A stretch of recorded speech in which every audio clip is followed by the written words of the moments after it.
అమ్మ హనుమంతుడు మీద రామ లక్ష్మణుడు కూర్చున్నారు కదా! హ్మ్.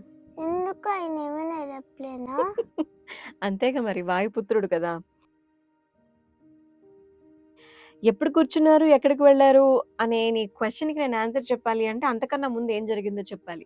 సుగ్రీవుల వారు భయపడిపోయి వచ్చేవాళ్ళెవరో మా అన్నయ్య వాలి పంపించిన వాళ్ళే వస్తున్నారని చెప్పేసి హనుమంతుల వారిని వేషం మార్చుకొని వెళ్లి కొంచెం కనుక్కో అని చెప్పేసి అన్నారు కదా!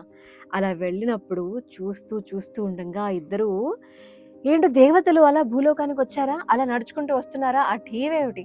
సింహాల్లా ఉన్నారు వాళ్ళు అని చెప్పేసి అనిపించిందంట.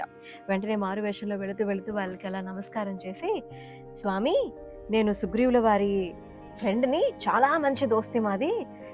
మా సుగ్రీవుల వారు మీతో ఫ్రెండ్‌షిప్ చేద్దాం అనుకుంటున్నారు. మీరు ఓకేనా? చెప్పాలంటే మా సుగ్రీవుడు చాలా మంచివాడు. మీ గురించి చెప్పాలంటే గనక ఎంత గొప్పగా ఉన్నారో మీరు చూడ్డానికి. మొత్తం వేదాలన్నీ కూడా నడుచుకుంటూ వస్తున్నట్టుగా ఉంది. దేవతామూర్తుల్ని చూస్తున్నట్టుగా ఉంది. మీ ముఖంలో కాంతి చూసి పక్కనే ఉన్న సరస్సు చూసారా? ఎంత శోభాయమానంగా వెలిగిపోతూ ఉందో అని చెప్పేసి అన్నారంట.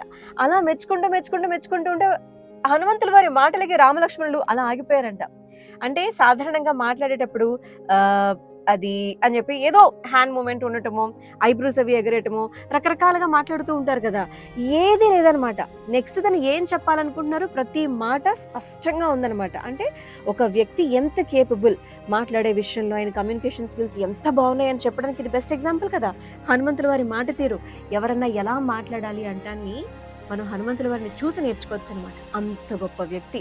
రాముల వారు అన్నారంట, "నీలాంటి మంత్రి ఉంటే శత్రువు కూడా మిత్రుడైపోతాడు. యుద్ధం చేయవలసిన వాడు కూడా యుద్ధాన్ని మానేసి వెళ్ళిపోతాడు. ఎంత బాగా మాట్లాడుతున్నావయ్యా హనుమయ్య" అని చెప్పి అన్నారంట. వెంటనే రామయ్య తండ్రి అన్నారంట, "నాకు కూడా సుగ్రీవుల వారితో స్నేహం చేయాలనుంది. పద" అని చెప్పేసి చెప్పారంట. అలా చెప్పిన తర్వాత వాళ్ళ మాటలన్నీ అయిపోయిన తర్వాత హనుమంతుల వారు మారువేషంలో వచ్చారు కదా! ఎలాగైనా చెప్పేయాలి అనుకున్నారు. ఎందుకంటే సాక్షాత్తు శ్రీరామచంద్రమూర్తిని చూడగానే శ్రీ మహావిష్ణువులా కనిపించారంట హనుమయ్యకి. దాంతో ఆయన మామూలు వానర రూపంలోకి వచ్చేసి, "నా పేరు హనుమ" అని చెప్పి అన్నారంట. అయితే ఇప్పుడు లక్ష్మణ స్వామి మాట్లాడారనమాట. ఏమని మాట్లాడారు?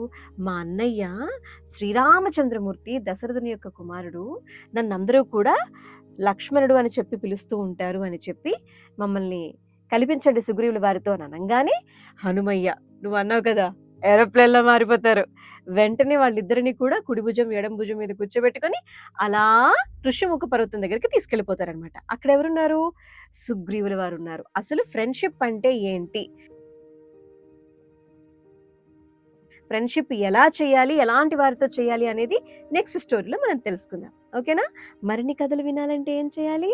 లైక్, షేర్, కామెంట్, సబ్స్క్రైబ్ చేయాలి. నువ్వు, నేను ఒక కథకి. బాయ్.